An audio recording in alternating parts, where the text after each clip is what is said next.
우리 사도신경으로 우리의 신앙을 고백합니다. 전능하사 천지를 만드신 하나님 아버지를 내가 믿사오며 그 외아들 우리 주 예수 그리스도를 믿사오니 이는 성령으로 잉태하사 중명령하에 본디오 빌라도에게 고난을 받사 십자가에 못 박혀 죽으시고 장사한 지 사흘 만에 죽은 자 가운데서 다시 살아나시며 하늘에 오르사 전능하신 하나님 우편에 앉아 계시다가 저리로서 산 자와 죽은 자를 심판하러 오시리라. 성령을 믿사오며 거룩한 공회와 성도가 서로 교통하는 것과 죄를 사하여 주시는 것과 몸이 다시 사는 것과 영원히 사는 것을 믿사옵나이다. 아멘. 이 밤에 하나님께서 주신 은혜로운 말씀은 신명기 8장 1절로 10절입니다. 신명기 여기 찾아드리세요. 네, 신명기 8장입니다.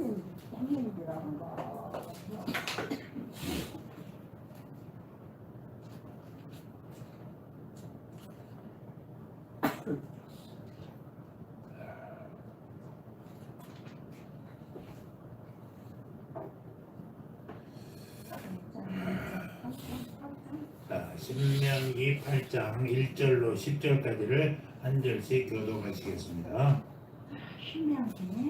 신명기 자, 찾으셨습니까? 자, 찾으신 줄 알고 한 절씩 봉독하도록 하겠습니다. 내가 오늘날 명하는 모든 명령을 너희는 지켜 행하라. 그리하면 너희가 살고 번성하고 여호와께서 너희의 열조에게 맹세하신 땅에 들어가서 그것을 얻으리라. 내 하나님 여호와께서 40년 동안에 너로 광야의 길을 걷게 하신 것을 기억하라.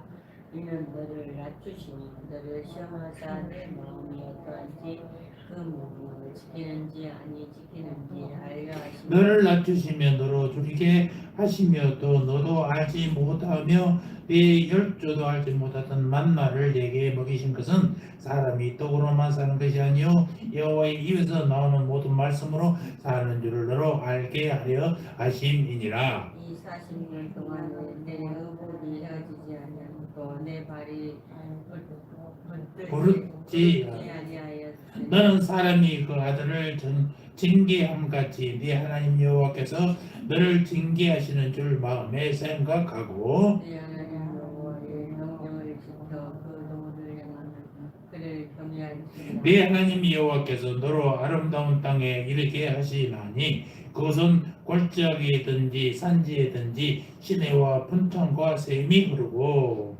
네가 거리를 소산지요 문어와 무화과 석류와 감람들은 나무와 푸른 모산지라. 너의 먹는 식물에 결핍함이 없고 네게 아무 부족함이 없는 땅이며 그 땅의 돌은 철이요 산에서는 동을 캘 것이라. 내가 먹어서 배불리고 네 하나님 여호와께서 옥토로 네게 주셨음을 인하여 그를 찬송하리라. 아멘. 자, 오늘은 우리가 송년주일입니다. 오늘 본문의 말씀을 중심으로 멈추지 말아야 할 이유를 제목으로 우리 은혜를 나눌까 합니다. 금년은 정말 정신이 없습니다. 코로나로 힘들었다가 2월 19일 날 제가 코로나에 확진이 돼가지고 심각한 상태에 있다가 하나님의 은혜로 살아나서 28일 만에 회복돼서 이렇게 건강한 모습으로 다시 쓸 수 있었고, 지난 한 달 전에는 교통사고로 인해서 뒤에서 큰 추돌사고가 났음에도 불구하고 차량은 앞뒤로 망가졌지만 그럼에도 불구하고 한 달 만에 또 거뜬히 이렇게 계속해서 설교를 했었으면은 완전히 치료가 끝나서 거뜬히 이렇게 활동할 수 있는 너무나 감사합니다. 그러고 보니까 한 달이 그냥 1년이 금방 지난 것 같아요. 시간이 얼마나 빠른지 성경은 아주 재미있게 표현해요. 욥기 9장 25절 26절 보니까 나의 날이 체부보다 빠르니 달려감으로 복을 볼 수 없구나. 지나가는 것이 빠른 배 같고 움길 것에 날아내리는 독수리와도 같구나. 여기 시간이 제보보다 빠르다, 우체부보다 빠르다는 것입니다. 옛날에 우체국은 말을 타고 역과 역 사이를 달려다녔어요. 그나마 편지를 전하는 우체국은 가장 빠른 속도로 달려했고, 그 당시에는 이 우체부가 가장 신속한 새 소식의 전달자였습니다. 시간은 말 타고 달리는 우체부와 같다라는 것입니다. 시간은 먹이를 향해 달려드는 독수리와 같다. 독수리가 얼마나 빠릅니까? 독수리의 눈은 우리 사람들보다 5배는 더 빠르대요. 저 높은 곳을 빙빙 돌다가 먹잇감이 딱 봐야 쏜살같이 내려가서 먹잇감을 낚아채는 모습을 많이 봤습니다. 시골에서 우리 살할 때 봄이 되면 말이요, 비둘기야 병아리들을 이렇게 닭장에다 넣습니다. 그런데 이 병아리들이 말이야 한 30마리, 20마리씩 나는데 그렇게 되면 밖으로 나오는 말입니다. 어느 생각에 독수리가 와서 채가버리고 하는 것을 많이 봤거든요. 눈 깜짝했습니다.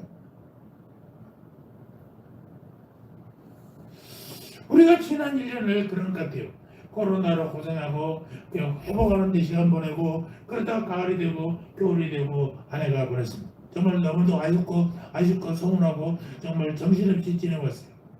오늘 말씀은 이스라엘 백성이 광야를 지나서 멀리 가나안 땅에 보이는 지점에서 모세가 설교합니다. 마지막으로 그들에게 너희들이 이제까지 이렇게 왔는데 너희들이 갖고 있는 저곳이야 하면서 저 가나안 땅을 보면서 설교하는 거예요. 모세는 지금 백성과 함께 모압 평지에 있어요.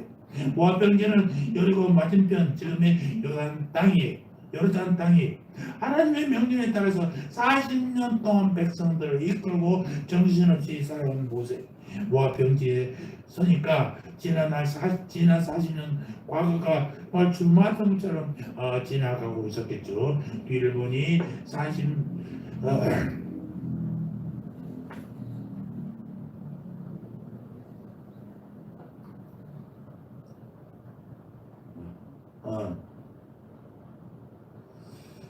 '뒤를 보면은 광야가 보이고 앞을 보니 앞을 건너야만이 요단 땅이. 지금 그런 과거와 미래 사이에 서 있는 것, 뒤를 돌아보고 앞을 바라고 그런 그 시간에 한복판에서 하나님 주신 말씀을 지금 선포하고 있다는 것입니다. 오늘 읽은 신명기 8장의 말씀은 그렇게 시작돼요. 오늘 하나님은 이 말씀을 통해서 무엇을 말씀하려고 하고 계실까요? 모세처럼 우리도 뒤를 돌아보고 앞을 보고 있지 않습니까? 이제 2023년, 2022년이라는 친구를 영원히 보냅니다. 다시는 만날 수 없어요. 그러나 누구인지 모르지만 2023년에 새로운 친구를 만나게 되는 것입니다. 그래서 2022년과 2023년의 이 사이에 우리가 누워있어요. 과거는 우리에게 무엇이고 미래는 우리에게 무엇이냐 이 말입니다. 우리는 무엇을 감사해야 되고 무엇을 결단해야 될까? 이 시간 생각하는 시간이 되기를 바랍니다. 여러분은 지난 한 해 동안 하나를 돌아보면서 가장 먼저 무엇이 떠오릅니까? 잘된 일, 좋은 일, 성공한 일, 감사한 일, 하나님의 은혜가 떠오르면 참으로 좋겠습니다. 그러나 실제 우리의 상황은 그렇지 않습니다. 잘 안 된 일, 마음의 상처, 깨어진 관계 이런 것들만 생각난단 말입니다. 저에게는 코로나로 인해서 사경이 헤매던 그런 사건, 한 달 전에 교통사고가 이 안에 전부를 차지하고 있는 것 같아요. 이스라엘 백성도 그렇습니다. 지나간 40년을 생각해 보니 너무너무 힘든 일만 생각이 난 것입니다. 5절을 보시겠습니까? 신명기 8장 5절이요. 너는 사람이 그 아들을 징계함 같이 네 하나님 여호와께서 너를 징계하신 줄을 마음에 생각하고, 여기서 징계는 고통, 훈련이란 뜻이에요. 얼마나 광야 생활이 힘들었으면 살아온 길이 징계 같고 훈련 같았겠습니까? 훈련을 좋아할 사람이 있을까요? 말하기는 좋지만 훈련을 좋아할 사람은 없어요. 군대에서 훈련은 정말 힘듭니다. 이스라엘 백성은 과연 광야에서 어떤 고난, 어떤 훈련을 받은 것입니까? 아마 몇 가지가 있을 것입니다. 첫째는 먹고 사는 고통이었어요.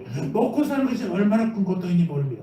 애굽에서 배불리 먹던 채소와 고기는 먹지 못하고 오직 만나만 먹고 살았으니 질리지 않겠습니까?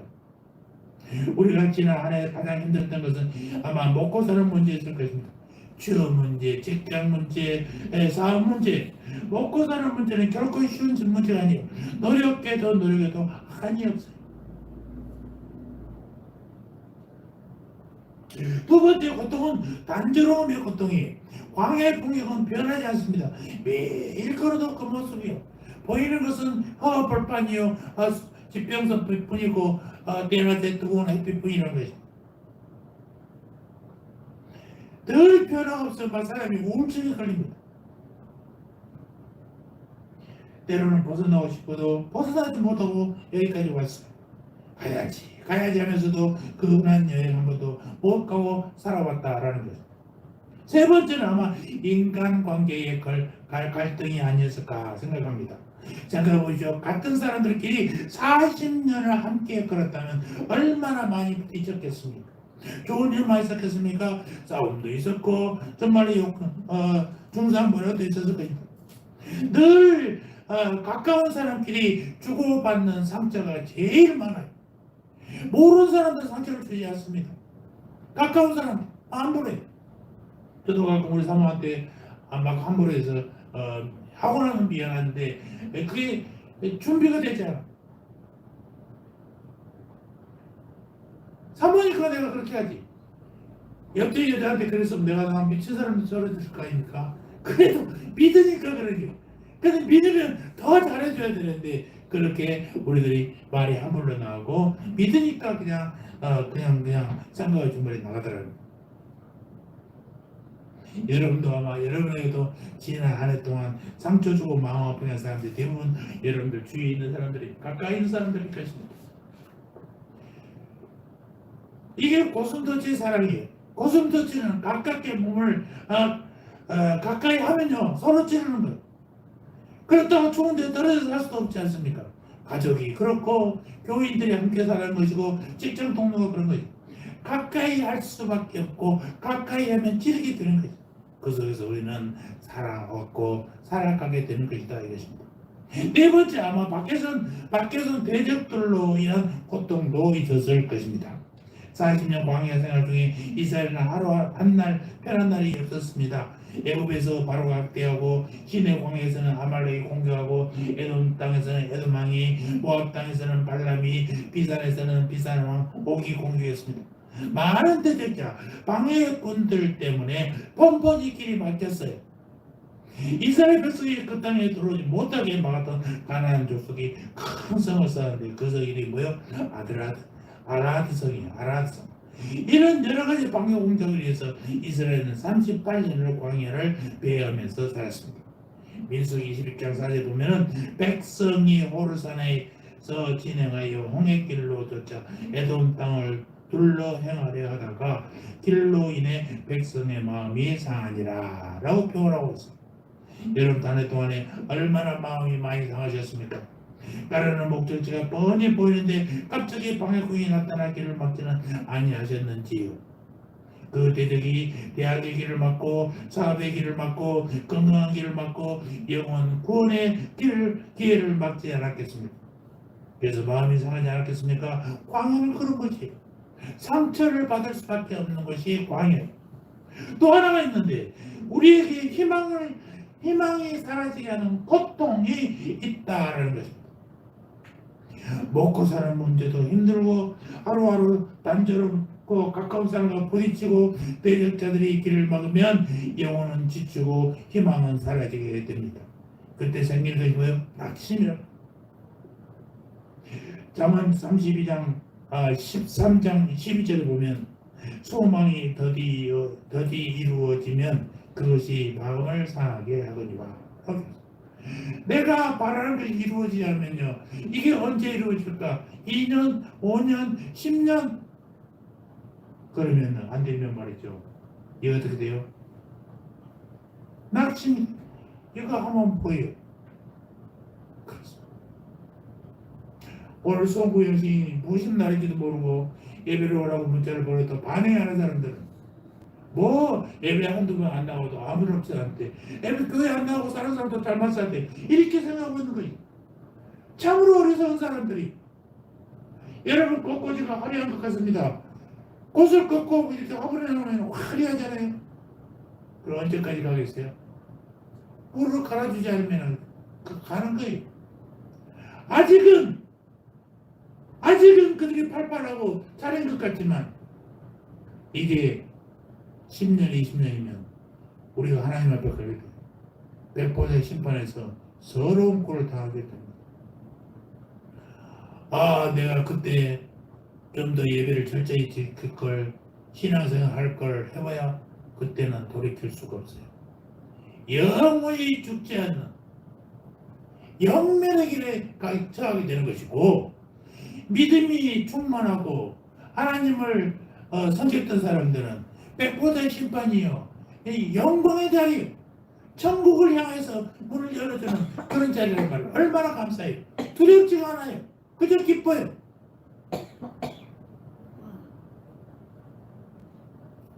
지금 당장 한두 번 교회 안 나오고 예배 드리지 않고 기도하지 않아도 괜찮다고 생각하는 사람들은요, 이를 갈며 후회하는 날이 분명히 올 것입니다. 하나님은 주일 예배에 대해서 대충 드려도 된다거나, 1년 52주 중에 10%가 5번 받고 47, 8번 주만 나와도 괜찮다고 평가하지 않습니다. 예배는 철저히 지키라고 명령하고 있어요. 그 말씀을 가볍게 여기지 마시기 바랍니다. 우리가 요한복음 17장 3절에 제가 늘 얘기했습니까? 하나님을 알고 그가 보내신 예수 그리스도 아는 것이 형성이라고 그랬어요. 그저 여러분들은요, 몸 건강해서 죽지 않고 오래 사는 것이 형성이라고 생각하십니까? 하나님을 알고 그가 보내신 아들 예수 그리스도 아는 게 형성이라니까요. 그의 도를 알지 못하고 그의 예수님의 말씀대로 살지 못하면 그것이 심각한 문제잖아요. 우리들이 지금 나이가 다들 이제 살 날이 죽을 날보다 훨씬 더 가깝습니다. 그래서 금년 9월달, 항상 9월달부터 기도할 준비하는데 한 달 동안 하다가 23년도 표어가 성경대로 믿고 행하고 축복받자입니다. 여러분, 제발 말씀에, 주일날 주시는 말씀에 한 가지씩만이라도 변해서 1년에 52가지, 10년이면 520가지, 앞으로 죽을 때까지 변해야 하나님의 자녀가 되는 거예요. 신명기 11장 26절처럼 하나님께서 축복과 저주를 우리에게 내놓고, 축복은 우리 하나님의 규례와 도리를 지키면 축복으로 가는 것이고, 그렇지 않으면 저주의 길로 간다고 분명히 말씀하셨어요. 선택은 누가 해요? 우리가 한다니까요. 여러분, 기억하십시오. 내가 앉아있으면 하나님의 그런 축복을 내려주시는 게 아니에요. 하나님의 말씀하신 도를 지키는 일이 축복의 길이에요. 지키지 않으면 멸망의 길이라는 사실을 잊지 마시기 바랍니다.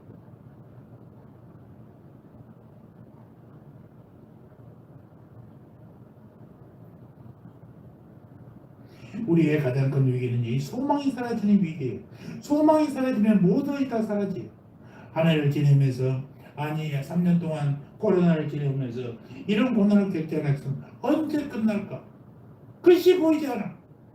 그러나 아마 내년 1월쯤이면 이게 마스크도 좀 벗게 되고 많이 좀 좋아질 것 같습니다. 여러분 기대하시고 정말로 기도해서 우리가 옛날로 다시 돌아가는 평상시의 삶으로 돌아가는 그런 날이 얼마나 행복했던 걸 기억하면서 마음껏 예배드리고 찬양할 수 있다는 것도 정말 하나님께 감사합니다. 그 와중에서도 우리를 지켜주시고 예배를 계속해서 할 수 있게 하시는 하나님께 정말 감사를 드리는 우리들이 되어야 될 줄 믿습니다. 그런데 이스라엘이 40년 동안 광야에서 당했다는 것이 중요하지 않습니다. 고난을 당했는데 왜 당했느냐가 문제예요. 2절을 봅시다. 자, 내 하나님 여호와께서 이 40년 동안에 내게 광야길을 걷게 하신 것을 기억하라. 이는 너를 낮추시며 너를 시험하사 내 마음이 어떠한지 그 명령을 지키는지 지키지 않는지 알려 하심이라. 또 3절에 뭐라고 합니까? 너를 낮추시며 너를 줄이게 하시며 라고. 고난당한 것은 맞지만 고난 자체가 고난의 목적은 아닙니다. 고난의 이유가 있고 고난의 유익이 있어요.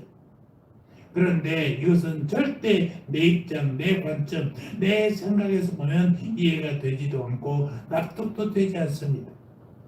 그것을 보는 관점이 있어요. 그게 뭐예요? 하나님의 눈이에요. 2절을 다시 봅시다. 내 하나님 여호와께서, 또 5절 중간을 봅시다. 내 하나님 여호와께서, 6절 내 하나님의 명령을 지켜, 7절 내 하나님 여호와께서.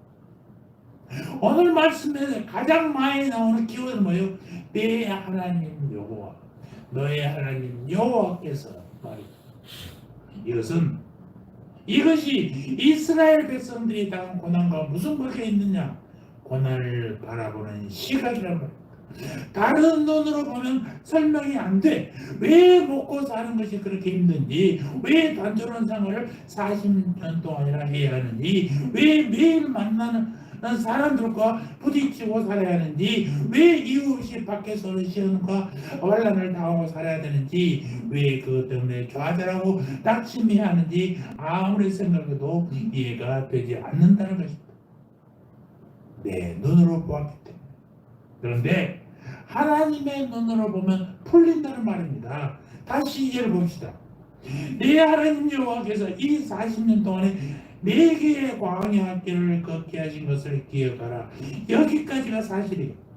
이는 너를 낮추시며 너를 시험하사 내 마음이 어떠한지 그 명령을 지키는지 지키지 않는지 알려 하심이라. 이것이 하나님의 눈입니다.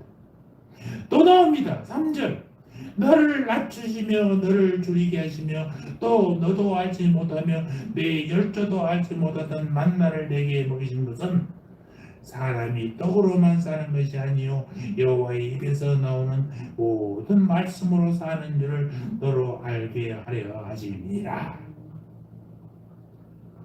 이스라엘 백성이 광야에서요 못 먹고 못 마시고 고생한 것은 너 고생 좀 해봐라. 그래서 그런 것이 아니라는 말입니다. 오직 하나님에서 입에서 말씀으로 살도록 훈련하기 위함이었다라는 것입니다. 하나님의 의도가 그런 것입니다. 그래서 성경에서 중요한 단어가 기억이라는 것입니다. 2절 내 하나님 여호와께서 이 40년 동안에 내게 광야길을 걷게 하신 것을 기억하라. 신명기 15장 15절 너는 애굽 땅에서 종되었던 것과 네 하나님 여호와께서 너를 속하셨음을 기억하라. 그를 인하여 내가 오늘날 이같이 네게 명하노라. 성경의 기억은요 다만 뇌의 인식작용만을 얘기하는 게 아닙니다. 그것은 하나님의 눈으로 과거를 보는 거예요. 과거를 기억하되 하나님의 시각으로 바라봐야 된다라는 것입니다. 하나님의 눈으로 과거를 보지 않으면 두 가지 극단에 빠질 수가 있어요. 실패로 인한 과거는 기억하고 싶지 않는 악몽이 되고 성공으로 인한 과거는 떠나고 싶지 않는 환상이 된다는 것입니다. 그러나 과거는 악몽도 아니고 환상도 아니에요. 실패도 성공도 아니에요. 모든 것을 하나님의 시각으로 바라봐야 된다. 안 되는 일이 되는 일일 수도 있고 되는 일이 안 되는 일일 수도 있어요. 과거에 대한 감상적 추억은 우리를 행복하게 하지만은 감상적인 추억으로 달라질 것은 아무것도 없다는 사실입니다. 과거에 대한 뼈아픈 후회가 우리를 각성하게 합니다만은 뼈아픈 후회를 했다고 해서 반드시 나의 삶에 변화가 찾아온다라는 것은 아닌 것입니다. 과거에 대한 우리가 할 일이 하나 있습니다. 나의 과거에 하나님이 어떠한 일을 하셨는가? 내가 경험한 실패를 통하여 하나님이 성공하려고 했던 것은 무엇이었을까? 내가 성공할 때 하나님도 성공했는가? 내가 힘들고 아플 때 하나님은 어디 계셨는가? 하나님 내게 인생의 아픔과 고통을 주셨는가? 우리가 어려움을 당할 때 우리는 왜 내가? 라고 묻지 말고 하나님이 왜 이런 일을 주셨을까? 라고 물어야 된다는 거예요. 믿음은 다른 것이 아니에요. 하나님의 눈으로 매사를 관찰하는 것입니다. 믿음이 좋다는 말은요, 기도를 크게 하는 것이 아니라 매사를 더 하나님의 시각으로 본다는 것이죠. 믿음의 본질은 하나님을 의존하는 거예요. 따라서 자신감, 낙천주의, 긍정적인 사고는 믿음이 아니에요.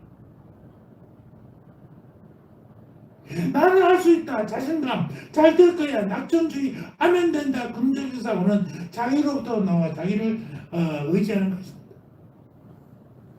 긍정의 힘 많이 팔렸잖아요. 그것은 믿음과 상관없어요. 내가 긍정적으로 생각하는 그것이 믿음이라고 착각하면 안 돼요. 영국의 영성가 C.S. 루이스는 이런 말을 했습니다. 하나님은 언제나 우리에게 평등한 길을 주시지 않는다. 그러나 하나님은 선하시다. 믿음은 항상 이렇게 하나님의 시각으로 보는 거죠. 우리의 삶이 예수 믿는다고, 교회 나온다고, 세례 받았다고 해서 내 삶이 달라지는 아무것도 없어요. 갑자기 부자가 됩니까? 먹을 것이 막 생깁니까? 아니요. 내가 가난하고 못 살고 힘들어도 낙심하지 않고 나를 붙들고 있는 주님, 그 주님을 바라보면서 살아나가는 거예요. 이게 믿음입니다. 그저 간증하려면 기도했더니 하나님이 느닷없이 어디를 가라 해서 딱 갔더니 거기 돈을 팍 주더라고. 이런 것은요, 여행 그런 여행으로만 저를 믿으면 안 됩니다. 하나님은 우리의 삶을 편하게 하시는 분이 아니에요. 내가 고통스럽지만 그 고통을 이기고 일어설 수 있는 힘을 주시는 분이 주님이시지. 성경 어디에 기도하면 돈이 생긴다고 합니까? 그런 거 아니에요. 윤석재 목사님 늘 하시는 말씀이죠. 어디서 예수 믿으면 부자 된다는 얘기야.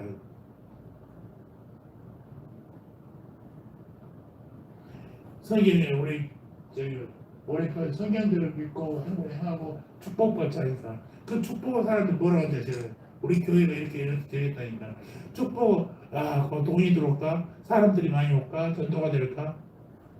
아니요. 여러분들이 하나님의 말씀대로 믿고 살면 무엇이 우리에게 주어져요? 구원의 축복이 우리에게 온다는 것입니다. 아멘. 구원보다 더 큰 것이 없어요. 구원보다 더 중요한 것이 없단 말입니다. 그 구원이 나오는 거예요. 내가 이 땅에서는 고생했지만 나는 죽으면 하나님 품으로 간다. 라는 그 희망이 우리를 일어서게 하고 힘내게 하는 것입니다. 아멘. 여러분들이 죽으면 하나님 만날 수 있겠습니까? 아멘. 왜 대답 없어? 자신이 없어요? 아멘. 자신이 없으면 곤란합니다. 믿음은 하나님이 하게 하시는 거예요. 하나님이 도우셔서 할 수 있는 것입니다. 내 성공과 실패와 상관없이 하나님이 성공하시는 거예요. 내 뜻, 내 행복이 이루어지는 것이 아니라 하나님의 뜻이, 하나님의 계획이 이루어지는 거예요. 그래서 제가 그렇지 않습니까? 은혜나 믿음이나 이런 얘기를 할 때 우리는 항상 나의 믿음이 크니까 하나님의 은혜가 나에게 쏟아진다고 생각해요. 내가 그랬잖아요. 믿음은 하나님을 만나는 도구, 하나님과 통하는 도구일 뿐이에요. 그것이 크든 작든 중요한 게 아니라니까요. 믿음이 있고 없고의 문제지 믿음이 크고 없고 작고는 문제가 아니에요. 작은 믿음이라도 주님과 통할 수가 있으면 여러분들은 구원받는 거예요.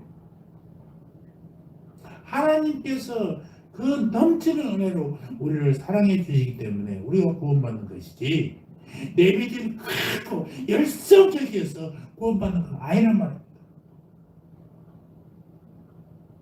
믿음에는 우리에게 성공의 길로 인도합니다. 믿음의 눈은 우리에게 성화의 삶을 가져옵니다. 하나님의 은혜는 우리의 과거를 깨닫는 하나님의 눈일 뿐 아니라 우리를 일으키는 힘이 되신다라는 것입니다. 6절을 볼까요? 네 하나님 여호와의 명령을 지켜 그의 길을 따라가며 그를 경외할지니라. 하나님을 경외하고 다시 일어나게 하는 것이 하나님의 뜻이에요. 제가 창세기 1장 1절을 늘 소개하면서 그 얘기를 하지 않습니까? 하나님이 우리를 지으셨어요. 그 지으시고 우리에게 두 가지를 명령했어요. 피조물을 들여 다스려라. 그리고 한 가지는 피조물을 창조한 이 창조주 하나님을 예배하라는 것입니다. 여러분 이것을 놓치지 마시기 바랍니다. 여러분이 주어진 이 모든 만물들 여러분이 마음껏 드릴 수 있습니다. 그러나 한 가지 그것들을 창조하신 하나님을 잊지 말고 예배하라는 사실입니다. 모두가 여러분이 사용할 수 있지만 그것은 하나님의 것이지 여러분의 것이 아닙니다. 기억하십시오. 성령의 하나님은 우리가 몇 번 넘어졌는지 세지 않습니다. 그러나 우리가 몇 번 일어섰는지 분명히 센다는 사실. 잠언 24장 6절에 대저 의인은 7번 넘어질지라도 다시 일어나리라. 7번 넘어져도 다시 일어나요. 그럼 100번이면 넘어지면 안 될까요? 8번 넘어지면 안 될까요? 아니요. 7번이라도 완전 쓰지 않습니까? 아무리 넘어져도 일어나게 하는 것은 하나님이시다는 사실. 시편 31편 19절에 주를 두려워하는 자를 위하여 쌓아두신 은혜 곧 죽게 피하는 자를 위하여 인생 앞에 베푸신 은혜가 어찌 그리 큰지요. 기가 막힌 일이죠. 광야 같은 한 해를 살면서 우리가 결단할 마지막은 멈추지 말아야 한다는 사실입니다. 실패했어도 넘어졌어도 다시 일어나야 된다는 사실입니다. 그래야 할 이유는 우리 앞에 놓인 가나안의 희망 때문입니다. 7절 이하를 한번 10절까지 읽어볼까요? 시작. 네 하나님 여호와께서 너를 아름다운 땅에 이르게 하시나니 그것은 골짜기든지 산지든지 시내와 분창과 샘이 흐르고 밀과 보리의 소산지요 포도와 무화과와 석류와 감람나무와 포도의 소산지라. 내가 먹을 것에 모자람이 없고 내게 아무 부족함이 없는 땅이며 그 땅의 돌은 철이요 산에서는 동을 캘 것이라. 내가 먹어서 배부르고 네 하나님 여호와께서 옥토를 내게 주셨으므로 말미암아 그를 찬송하라. 우리의 삶의 모든 것을 주인이 하신 하나님을 표현하고 있는 여기서 중요한 말이 아름다운 땅이잖아요. 아름다운 라는 말이 또 나와. 히브리서 11장 23절. 믿음으로 모세가 났을 때에 그 부모가 아름다운 아이임을 보고 석 달 동안 숨겨 왕의 명령을 무서워하지 아니하였으며. 아름다움. 모세가 위대한 것은 그 부모가 그 아이를 보는 눈 때문에 그런 거예요. 과연 모세 얼굴이 예뻐서 아마 그랬을지도 모릅니다. 그러나 더 큰 것은 부모의 믿음의 눈이라는 것이죠. 그 부모가 아름다운 아이임을 보고 부모는 모세를 아름다운 아이라고 했습니다. 그래서 위험에도 불구하고 석 달을 숨겨줬다라고 말하는 것입니다. 사도행전 7장 20절에는 그때 모세가 태어났는데 하나님이 보시기에 아름다운지라. 인간적으로 모세를 보면 갈대 상자에 쌓인 핏덩이 아이예요. 그런데 하나님의 눈으로 보니까 그가 아름다운 아이였다라는 것입니다. 그 모세가 오늘 가나안 땅을 아름다운 땅이라고 부르고 있지 않습니까? 이스라엘이 실제 아름다워서 아름답다고 해석했습니까? 그렇지 않습니다. 여러분 이스라엘은요 땅 풀 한 폭이 없는 땅이 국토의 3분의 1가 사막이 아름답다는 것은 땅의 실제 모습뿐만 아니라 때문이 아니라 믿음의 눈 곧 하나님으로 시각으로 보았기 때문에 그 땅이 아름답다라는 것입니다. 하나님의 눈으로 보는 시각은요, 과거뿐만 아니라 미래를 보는데도 필요한 것입니다. 우리는 과거로 돌아갈 수도 없고 미래를 앞서갈 수도 없어요. 미래는 우리가 알 수 없는 없고 통제할 수도 없어요. 사실 미래는 우리에게 존재하지도 않습니다. 미래는 우리가 기대하고 소망하는 가능성의 선택일 뿐이고 그나마 확실한 것은 아무것도 없어요. 그래서 오세기 어거스틴은 이런 말을 했습니다. 과거와 미래는 우리 머릿속에만 존재할 뿐 실제 존재하지는 않는다. 과거의 현재는 기억이고 현재의 현재는 주목이고 미래의 현재는 기대다. 현재의 현재만 눈으로 볼 수 있는 거예요. 미래는요 그냥 기대예요. 과거는 어떻다고요? 머릿속에 기억으로만 남아있는. 그래서 우리에게 유일하게 존재하는 현재를 중요하게 여기라고 말하고 있다는 것입니다. 그래서 우리에게 두 가지 하나님의 눈이 필요한 거죠. 과거를 하나님의 눈으로 보는 것, 그건 좋은 기억이고 미래를 하나님의 눈으로 보는 것, 좋은 기대. 현재를 하나님 눈으로 보는 것, 좋은 기도예요. 그래서 우리 장로교에서 기도에 대한 유명한 메시지가 있잖아요. 기도하고 기대하고 기다리요. 기도하고 그 기도가 이루어지기를 기대하고 기다리는, 이게 중요한 거예요. 좋은 기억이 우리의 현재 모습을 형성한다면 좋은 기대는 우리의 미래를 결정하는 거예요.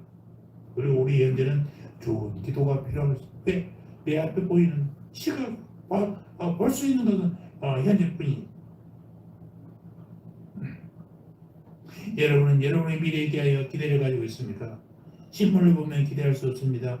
경제 지표가 어둡고 남북관계가 어렵고 취직도 어렵고 진학도 어렵습니다. 그저께 또 북한에 드론이 와가지고 난립니다. 대통령 우리나라 드론 훈련도 안 하고 그런 부대를 장설한다고 하는데 2017년부터 벌써 만들고 드론 부대가 장설되어 있대. 그것도 우리 대통령이 인식하지 못하고 있어요. 깝깝스럽지. 드론이 들어오고 난데도 서울항공을 지나갔대. 상공을. 그런데 용산은 안 지나갔습니다. 용산만 안 지나가면 되는 것입니까? 이런 답답한 지금 정부가 어디 갔냐?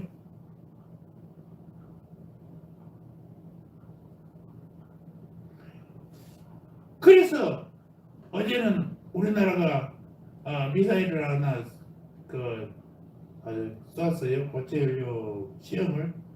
또 그걸 발표하기가 방송에서 미리 얘기하니까 난리가 났습니다. 여기저기서 북한 미사일이 날라왔나 하고 우리나라가 성공한 발사 연습이었는데도 정말 어수선한 거예요. 사회가 어수선해. 위에서는 정부에서는 자꾸 거짓말만 하자고.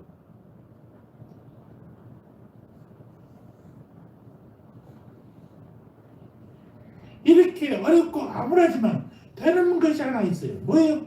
신명기 8장 10절의 말씀처럼 네 하나님 여호와께서 옥도를 내게 주셨으므로 말미암아 그를 찬송하라.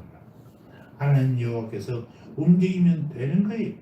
세계 경제 안 됩니다. 우리나라 집값 보십시오. 문재인 대통령 때는 그저 안 올리려고 올릴 때 가격을 떨어뜨리려고 노력해도 올라갔어. 지금은 올리려고 해도 떨어져. 안 되는 거예요. 세계의 전체 흐름도 경제의 흐름을 따라가기 때문에 어려워져. 그러나 하나님은 우리의 이 돈 때문에 울고 불는 이 세상에서 그게 문제가 아니다. 너희들 살 것은 이 하나님의 법도를 지키는 거야. 성경을 지키는 거야. 성경을 믿는 거야. 성경대로 행하는 거야. 그래서 우리의 축복을 주실 거야. 라는 거죠. 여러분 새해를 오늘 밤만 지나면 새해입니다. 새해는 분명히 이 꿈을 가지기 바랍니다. 내 하나님 여호와께서 너를 아름다운 땅에 이르게 하시라니. 우리를 분명히 주님이 준비하신 아름다운 땅으로 인도하실 줄 믿습니다. 네 하나님 여호와께서 옥도를 내게 주셨으므로 말미암아. 하나님이 우리에게 옥도를 주셨다는 거 아니겠습니까? 내년에도 우리에게 고난과 실패와 고통이 있을 수는 있겠지만 우리는 하나님이 우리와 함께 하심을 믿습니다. 16절 다 같이 한번 읽어봅시다. 시작. 네 조상들도 알지 못하던 만나를 광야에서 내게 먹이셨나니 이는 다 너를 낮추시고 너를 시험하사 마침내 내게 복을 주려 하시니. 고통과 고난과 실패가 우리에게 있었더라도 그것은 결국 우리를 승리케 하려고 복을 주시려 하시는 주님의 계획이었다는 사실. 하나님이 인도하시고 하나님이 주시고 하나님이 함께 하시면 가나안은 반드시 우리의 것이 될 줄 믿습니다. 반드시 이루어질 것입니다. 우리 앞에 지금 아름다운 땅이 놓여 있어요. 2023년이란 아름다운 땅이 놓여 있다고요.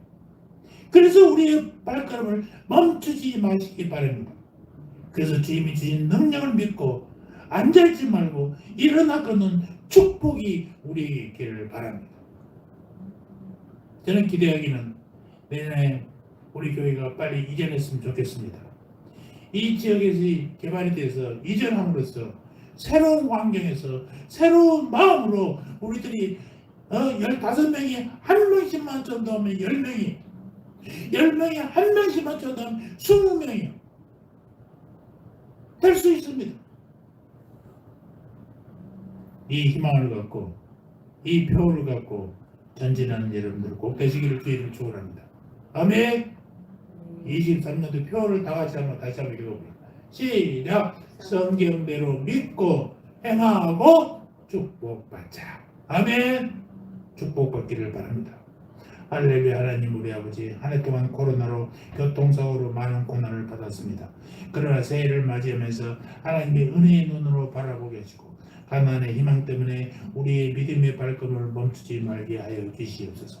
2023년에는 코로나가 벗어나게 하시고 새 희망의 날개를 펴게 하여 주시옵소서. 그리하여 성경들을 믿고 행하여 축복받는 성도들 삶이 되게 하여 주시옵소서. 새함의 가족들 한 사람 한 사람을 다 주님 이름 부르며 기도합니다. 우리 사랑하는 문명호 집사님, 주님께서 그 머리 위에 주의 보혈로 덮어 주시옵소서. 주님의 영광이 나타나게 주시옵소서. 강건케 하여 주시옵시고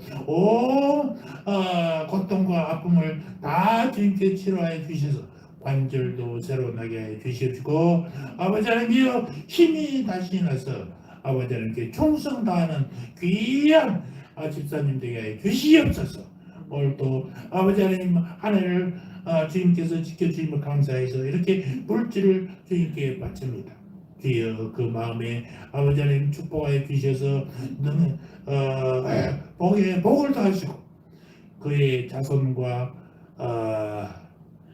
가정과 그 모든 자녀들의 삶의 터전마다 주님께서 간섭하셔서 사업하는 자 복받게 하시고 직장 갖는 자 아버지 더욱더 건강과 축복을 하여 주시옵시고 자녀들 그들이 소원하는 모든 것 주님 뜻대로 이루어지는 놀라운 축복이 이 가정에 있게 하여 주시옵소서. 사랑하는 박정렬 집사님 주여 그 마음의 믿음을 더하여 주시옵소서.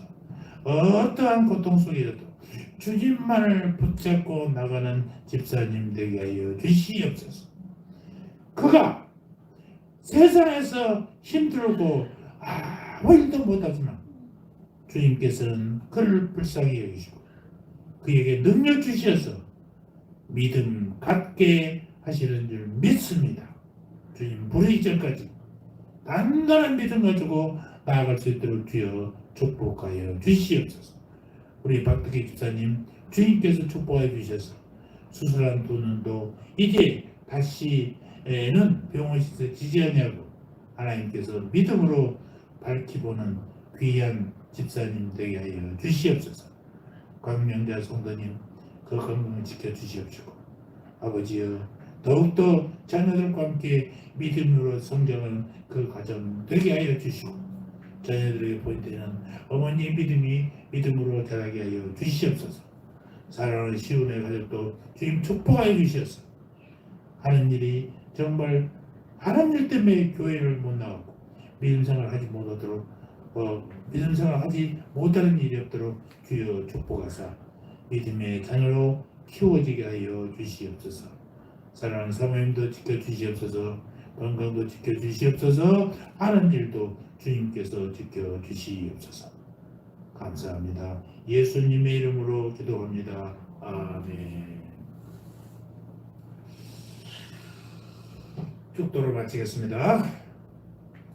이제는 우리의 구원자 되시는 우리 구주 예수 그리스도의 은혜와 하나님 우리 아버지의 사랑과 성령 하나님의 내주인도 교통하시며 새해 새 희망을 품고 전진하기를 다짐하는 주님의 백성들 머리 위에 저들의 가정과 자녀와 삶의 터전 위에 이제부터 영원토록 영원토록 함께 있을지어다. 아멘.